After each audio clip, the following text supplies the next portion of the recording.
Assalamu alaikum, Nazar Muhammad Chauhan from United States.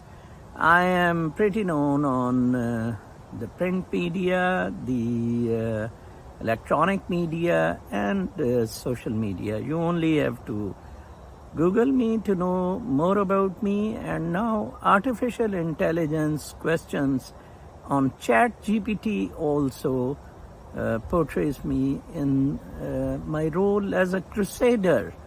I was born rebel.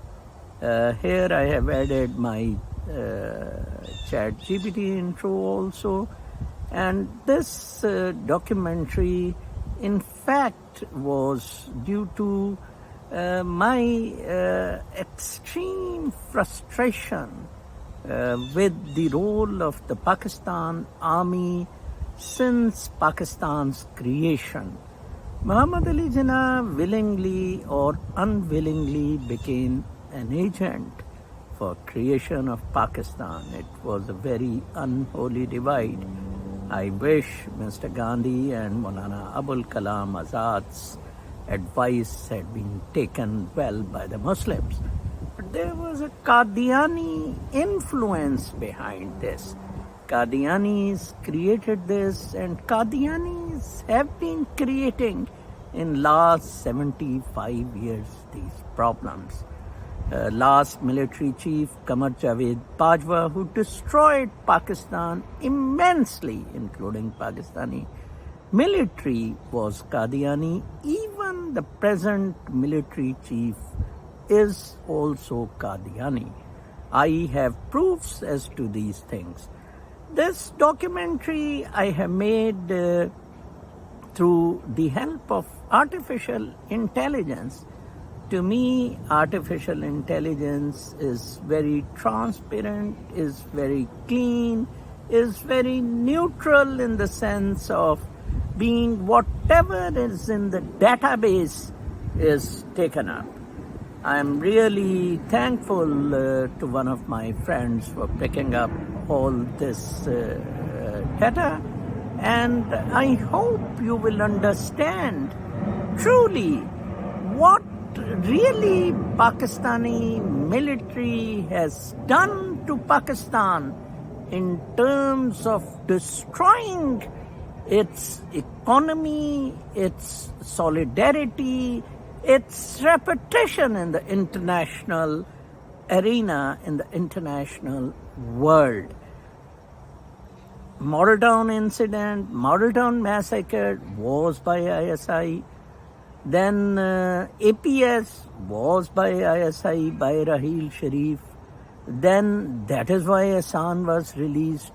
You name the criminal activity in Pakistan since its creation. It was by Pakistan military.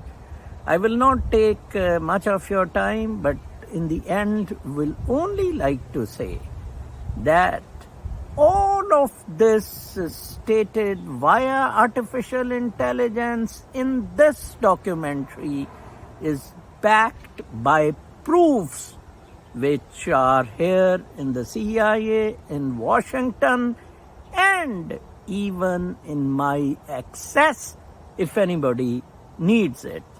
So do watch it and form a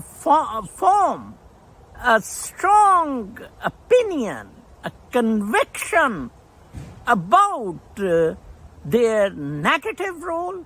And please, for God's sake, I request 250 million Pakistanis to form a group, lead a movement against this Pakistani military. They are terrorists in uniform.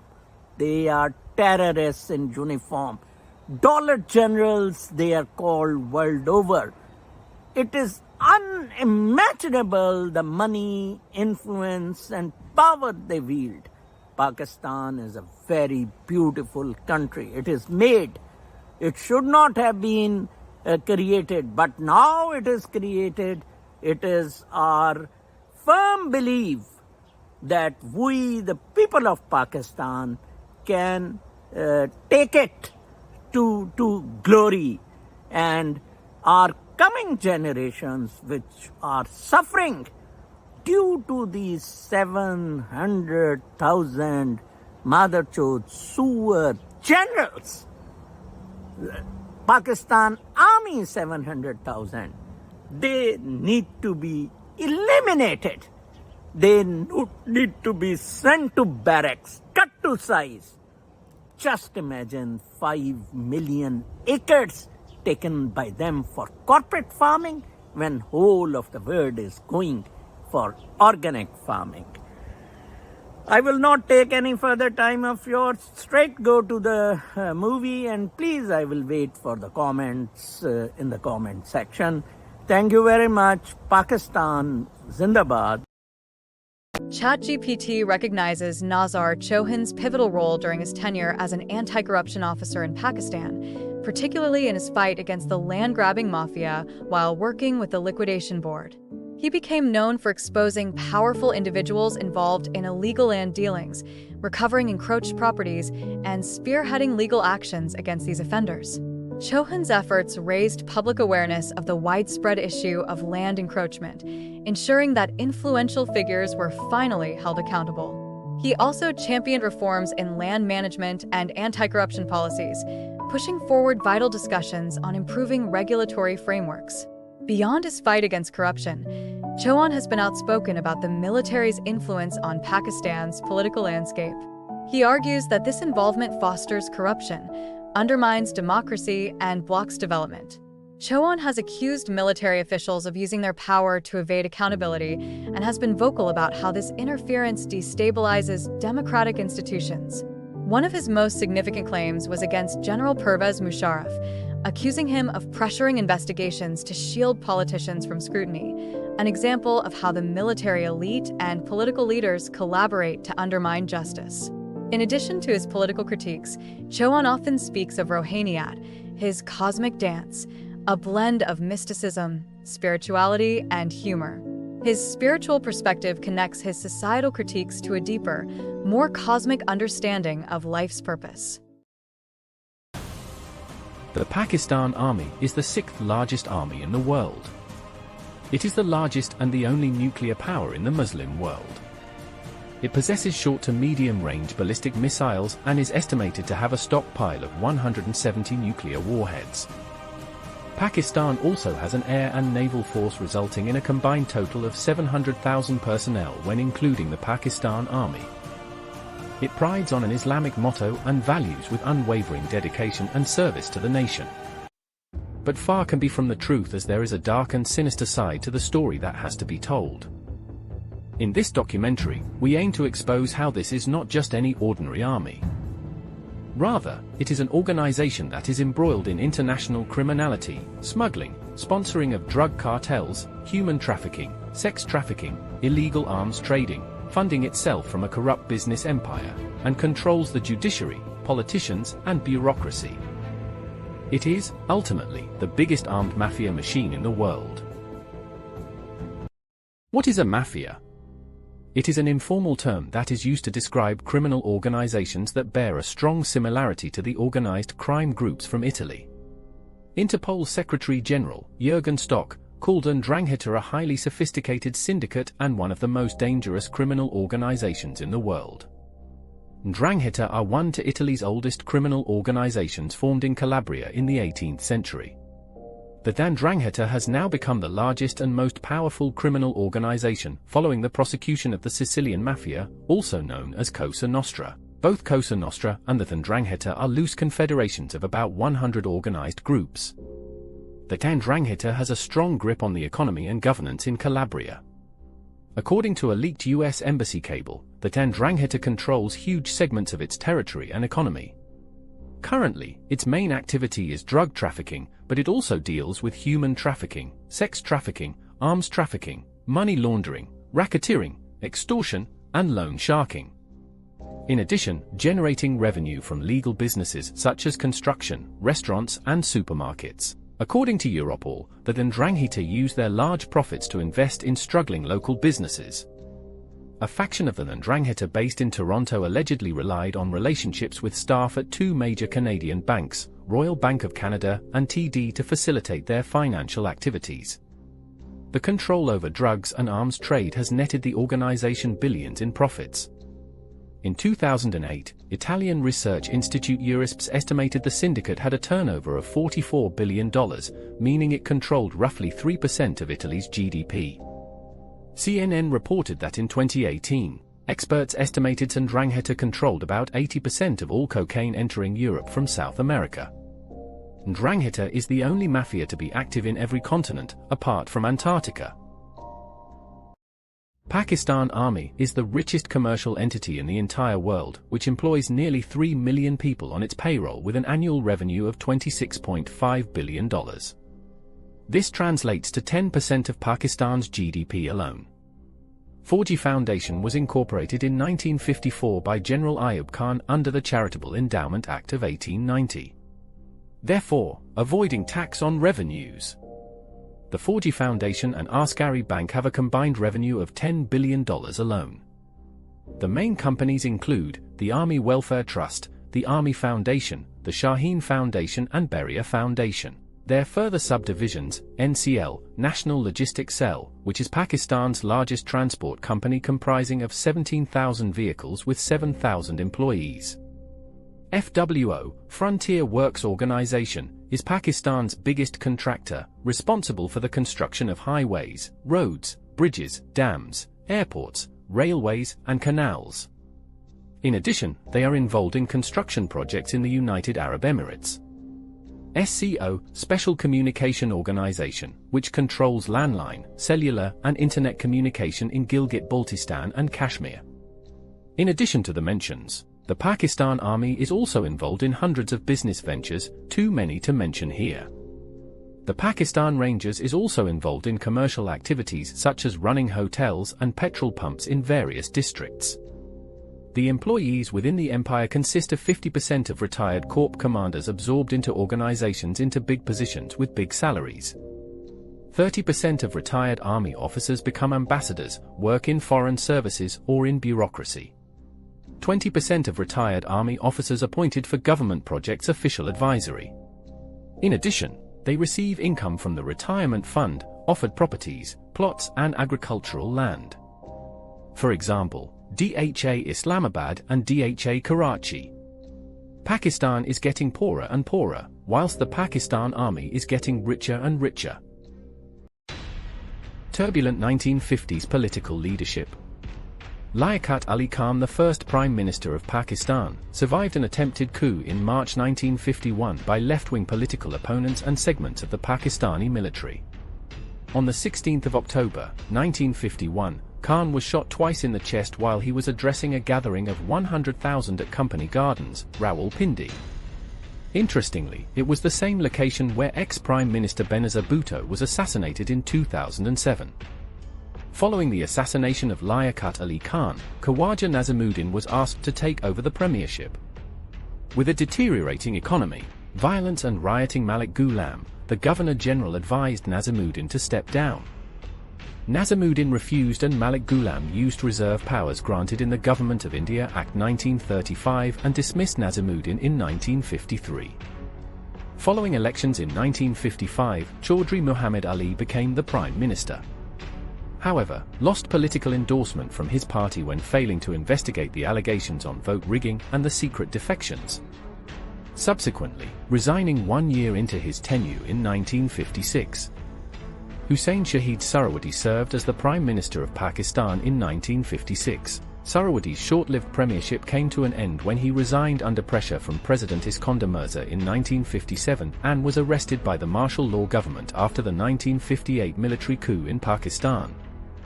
Ibrahim Ismail Chandragar, 6th Prime Minister of Pakistan, appointed on the 17th of October, 1957. He resigned due to a vote of no confidence on the 11th of December, 1957, against him.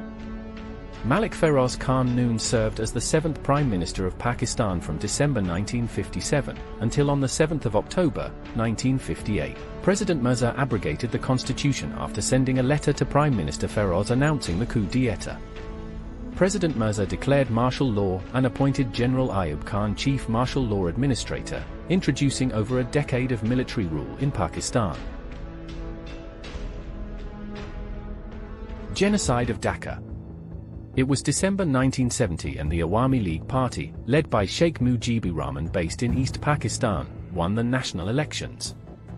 However, the general of the Pakistan Army, Yahya Khan, had other ideas and blocked the power transition. The Pakistan Army, in March 1971, then intervened and politically engineered the situation by recruiting local pro-Pakistan Bengalis and non-Bengalis, including members of the Islamic organization Jamaat-e-Islami, for its operations against Bengali factions. Yahya Khan once boasted that he knew East Pakistan like the palm of his hand, and that he knew East Pakistan better than East Pakistanis know it themselves. As the violence escalated throughout the summer, a large number of refugees streamed into Indian territory, which New Delhi used as an excuse to intervene militarily in early December 1971. The 9-month conflict ended with the surrender of the Pakistani army on December 16. It was a humiliating defeat for the Pakistan army. After the surrender, Khan resigned from the military command and transferred the presidency to Zulfikar Ali Bhutto. Khan's short regime was regarded as the leading cause of the breakup of Pakistan.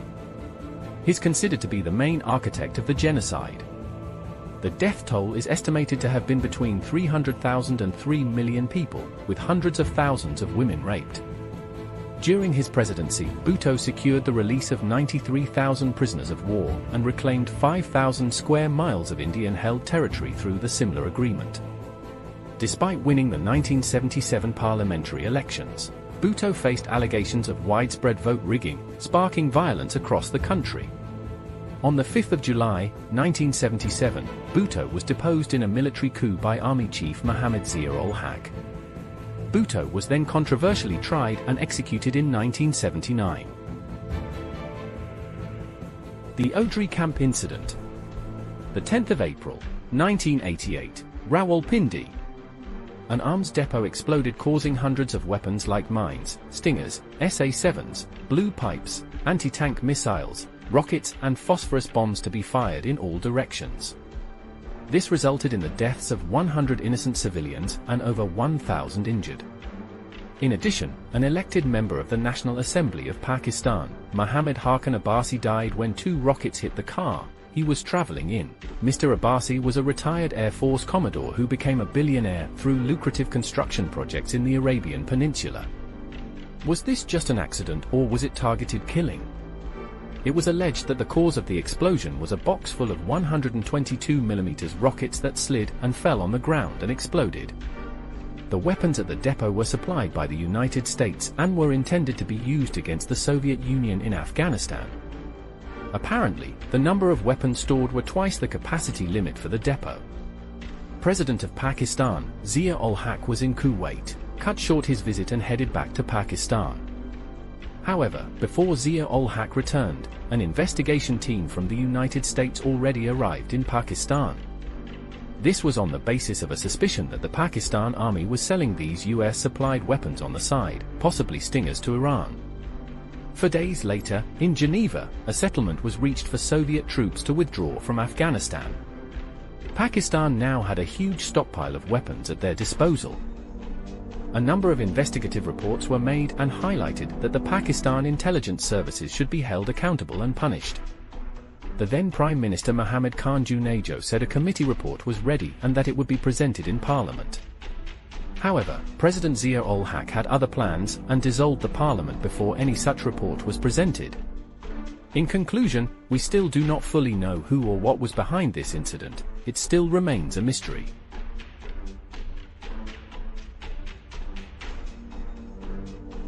The 1988 elections and Hamid Gul. The Pakistan People's Party, PPP, led by Benazir Bhutto, was due to win the 1988 national elections.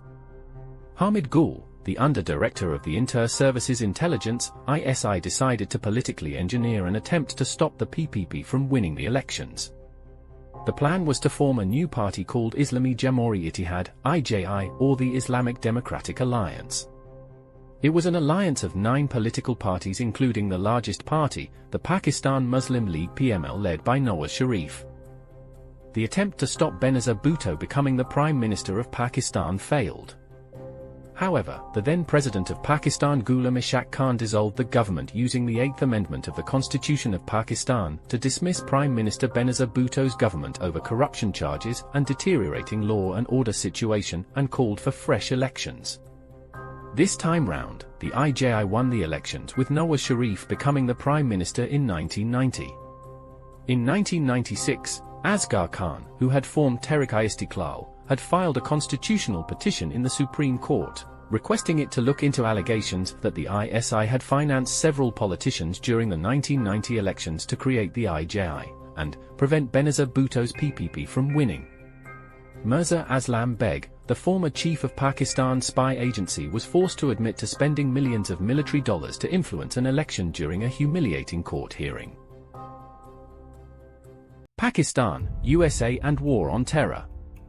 Pakistan is one of 4 countries to receive direct cash transfers from the United States.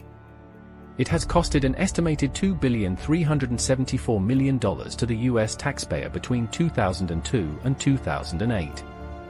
This cash was given to Pakistan for help in fighting terrorism. Between 2002 and 2013, Pakistan received an estimated total of $26 billion in economic, military aid and sales of military equipment. There is also clear evidence of corruption within the Pakistani army. The United States has provided millions of dollars for repairs to military equipment and building construction, with no evidence provided by the Pakistan army. In addition, many of the funds were diverted, even though they were intended to be spent for military provisions. Pakistan had continued to receive around $80 million per month for military operations during ceasefire periods when troops were in their barracks. It seems that Pakistan's military and security services have for many years been a black hole for US funds. Pakistan sells citizens to the United States. Pakistani authorities have abducted hundreds of people, accused them of terrorist ties, and held them in secret locations or handed them over to US authorities for American-offered rewards, Amnesty International claimed in a report. The routine US practice of offering bounties running to thousands of dollars for unidentified terror suspects has led to illegal detentions of innocent people, said Claudio Cordwan, Senior Director of Research at Amnesty International.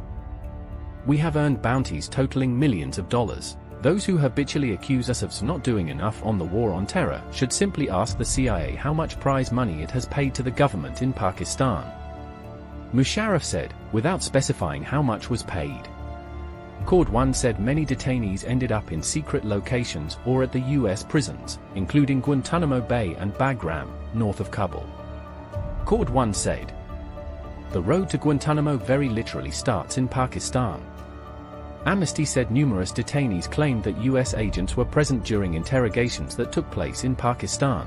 The report also details the unlawful transfer of detainees into US custody. During a trip to the United States, Musharraf told CNN that CIA agents were working in city of Quetta, with Pakistani counterparts searching for militants. Many innocents, including children and women, have also been rounded up in Pakistan under the pretext of the war on terror, the Amnesty report said. Nothing is known about the fate and whereabouts of the women and children. The report also described the detentions and killings of reporters and activists who had been targeted by Pakistani authorities. These include Hayatullah Khan, a journalist whose bullet-riddled body was found in the North Waziristan tribal region in June, more than 6 months after being detained. Washington Post of September 12, 1994, which describes a disturbing link between narcotics and terrorism. The report from Karachi, headlined, "Heroin plan by top Pakistanis alleged," quotes Pakistan's former Prime Minister, Nawaz Sharif, saying that drug deals were to pay for covert operations. This brings to mind other reports not so long ago of Pakistani involvement in using the Bank of Credit and Commerce International, BCCI, to launder drug money that was eventually believed to have been used in financing terrorist groups involved in the New York World Trade Center bombing. The report cites Pakistan's army chief and head of intelligence agency proposing to then Prime Minister Sharif a detailed blueprint for selling heroin to pay for the country's covert military operations in early 1991.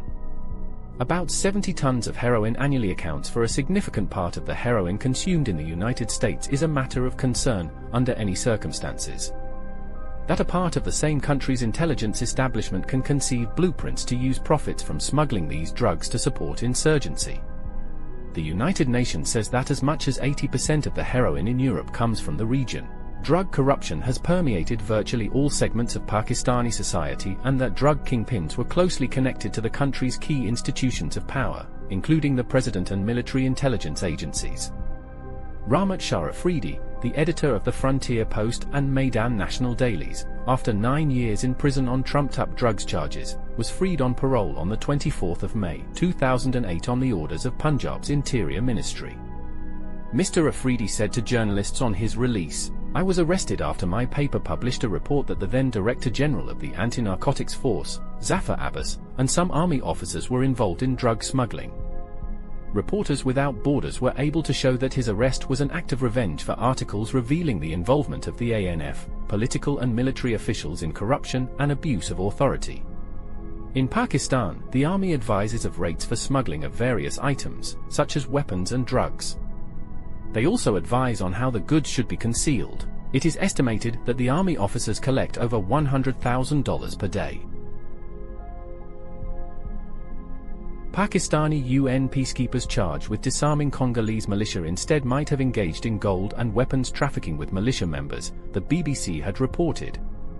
The UN mission in Congo said it had been aware of the allegations of gold and weapons trafficking in 2004 to 2005 in the Ojhri district in northeastern Congo, and the UN's internal watchdog launched an inquiry in 2006 soon after the allegations surfaced. The UN mission in Congo said it had been aware of the allegations of gold and weapons trafficking in 2004 to 2005 in the Ojhri district in northeastern Congo. UN force also has been hit by scandal. The United Nations found in 2005 that peacekeepers in Congo had sex with Congolese women and girls, usually in exchange for food or small sums of money. The BBC also quoted Evariste Anjasubu, a businessman in northeastern Congo, as saying he had known of gold transactions between Pakistani officers and two of the most notorious militia leaders. The BBC quoted a witness statement given to the UN by a Congolese officer working to disarm militiamen. Repeatedly he saw militia who had been disarmed one day, but the next day would become rearmed again. The information he could obtain was always the same, that it would be the Pakistani battalion giving arms back to the militia. Pakistani officers were involved in illegal smuggling of between $2 to $5 million in gold out of Ojhri. "We have very solid information on this," said Annick van Woudenberg, a senior researcher with US-based Human Rights Watch. The accusations are from late 2005, when Pakistani peacekeepers were stationed in the mining town of Mungwalu in the eastern Ojhri district, where fighting between ethnic militias continued after the official end of a 1998 to 2003 war. A subsequent inquiry was squashed because of pressure to save embarrassment to Pakistan, the top UN troop contributing country for peacekeeping operations. Human traffickers and Federal Investigation Agency, FIA, have a partnership which allows human trafficking to take place and thrive. This is facilitated with bribes or actual facilitation by the FIA themselves. Any potential crackdown attempt is often thwarted due to tip-offs by the FIA to the human traffickers. Moreover, the connection between corrupt officials and human traffickers has far-reaching consequences, as it extends beyond individual acts of bribery. These officials often protect and shield traffickers from prosecution, creating an environment where the criminal networks can operate without fear of being brought to justice. This further exacerbates the suffering of victims who are left vulnerable and unsupported, unable to escape the clutches of their exploiters. Fuel smuggling. As mentioned earlier, the Pakistan Army has stakes in petrol stations. These petrol stations require a steady and assured supply of fuel. The Pakistan Army has made arrangements for this through the smuggling of Iranian fuel through Balochistan via Sistan. Footage can be seen of hundreds of trucks loaded with fuel in drums. These drums are offloaded and then distributed across cities in Pakistan. In addition, Hidayat-ur-Rehman Baloch, a member of the Provincial Assembly, MPA, for Gowada, accused the Coast Guards of stealing oil and local resources from the port city of Gowada. Every day, drugs are being supplied from boats here, but Pakistan Coast Guards are singling out poor Baloch people and seizing their oil, he said. Rather than contributing to the state treasury, Coast Guard officials allegedly amass personal wealth by siphoning off resources from the region. Policy execution and manipulation. Pakistan Army uses certain methods to execute certain policies or agendas. These methods are used on politicians, the judiciary, media, and on individuals from within the army. The classic method is bribery. This can be in the form of promotion, cash, properties, or land. Another classic method used, if bribery does not work, is blackmail. The most common forms of blackmail are loss of position, wealth, properties, or land. There are certain other types of blackmail which are used if the initial types do not work. These include illegal imprisonment, threats, or harassment of family members. We also have evidence of hidden video recordings that can be used against individuals, which can be potentially used at a certain time in the future.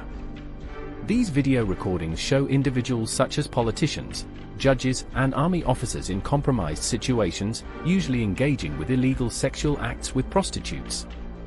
A recent such video leaked is of the former Chief of Pakistan Army Staff General Qamar Bajwa. It could be highly probable that such a video may have been used in order to execute a policy of regime change and to remove Imran Khan from power through a manufactured vote of no confidence.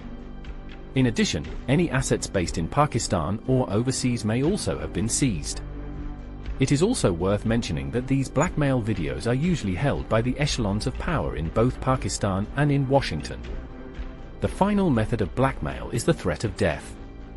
In many cases, the Pakistan Army has no hesitation in actually executing this method. An example of this is the assassination of the investigative journalist, Arshad Sharif.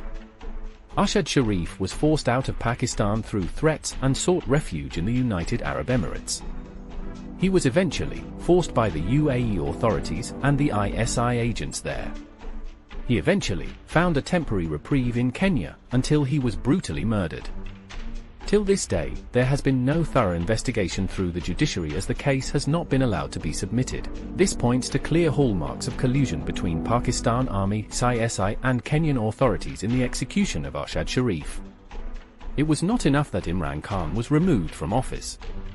Once the establishment realized that the public was not happy with the outcome, it was time to take action. This was in a form of raising over 150 trumped-up court cases. As this was having little or no effect in quelling political support for Imran Khan, it was time to carry out an assassination. As this failed, and resulted in more support for Khan, keeping him away from the public was the option before the elections in 2024 in the form of imprisonment.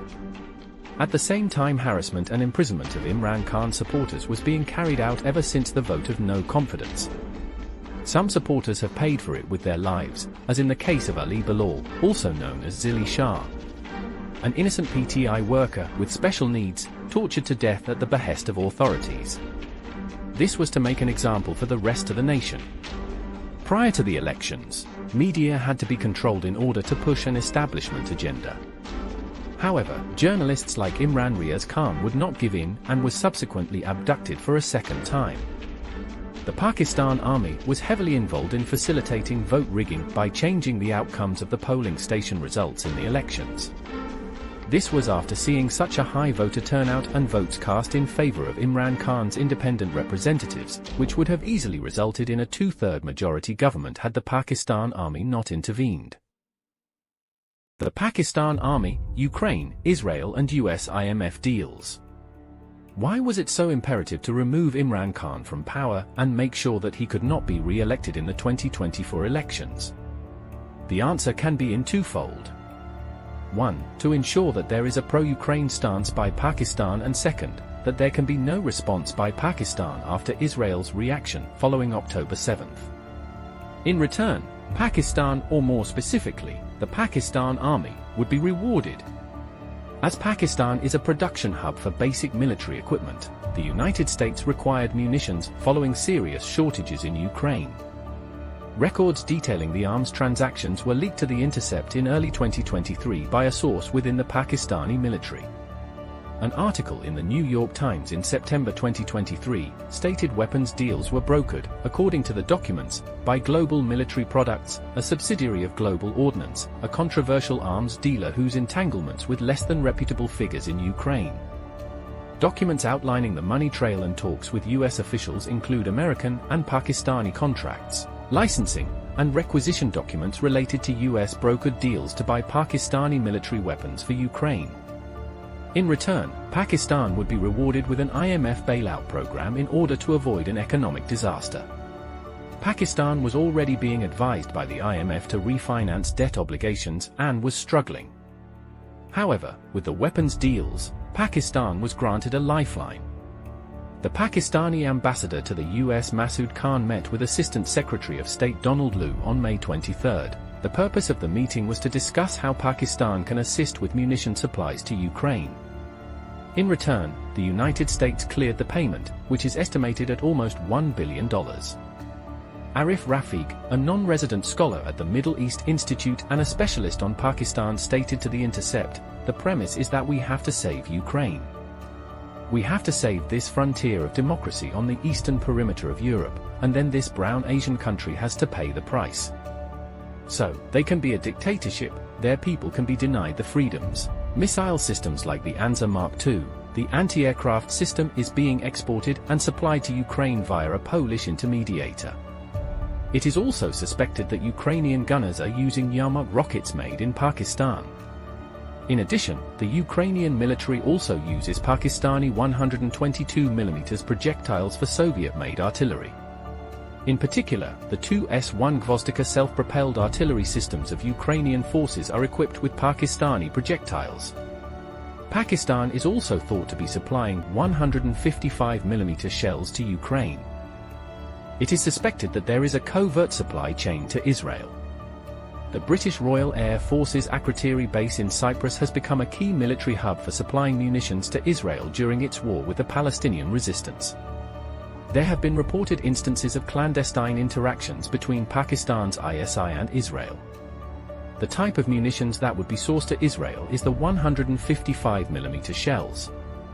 This is also the same munition that Ukraine has been using, with an estimated 7,000 to 9,000 being fired on a daily basis. The suspected route of supply starts with a British transport plane departing from Bahrain and arriving at No Khan base, Rawalpindi, Pakistan. Here, it is loaded and returns to Bahrain. The next stage would be to fly to Dokkum, Oman, before heading to the British Royal Air Force's Akrotiri base in Cyprus. The final stage is the export to Israel. Both Pakistan and the United Kingdom have not confirmed nor denied these allegations. Even though these reports have not been independently verified, it should not come as a shock or surprise if indeed these are true.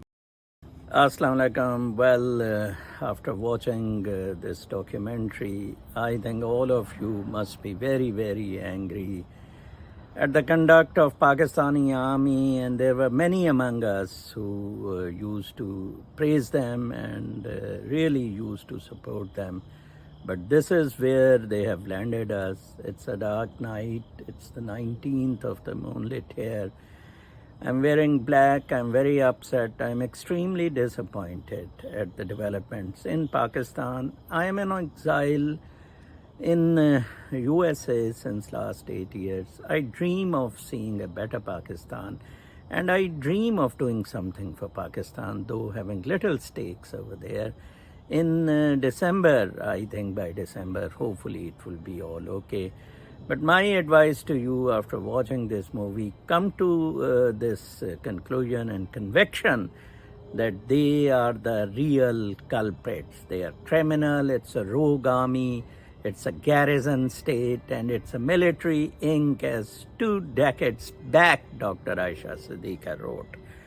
There is no light at the end of the tunnel if the things remain in their control. They have got even the land for farming, for corporate farming. They only want more money, more power, and these 700,000 Maroons will kill 250 million Pakistanis. Teeming million of poor Pakistanis need to stand up for their right. And I know more than 95% of Pakistanis hate Pakistani rogue military from the core of their heart. But what they need to do now is to come forward, to really march towards their general headquarters to get rid of them. It will help you in having a bright future for the next generations. The Pakistan which my parents dreamt of, this is not that Pakistan. And they will further worsen it. They will break Pakistan. They will go to any extent. Just imagine having an island in Australia or huge properties back here in US, and what they have been doing, killing their own people.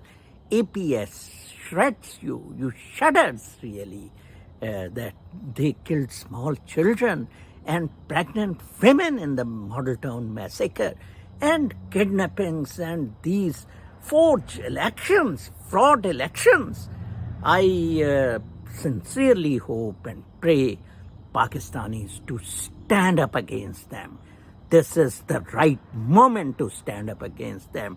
They have broken every institution. Supreme Court is in divide. They will go to any extent to destroy our motherland. Please, for God's sake, I'll be really very, very happy if you, after seeing this documentary, have a full go at them. God be with you people. Down with Pakistani rogue army. Pakistani army sucks.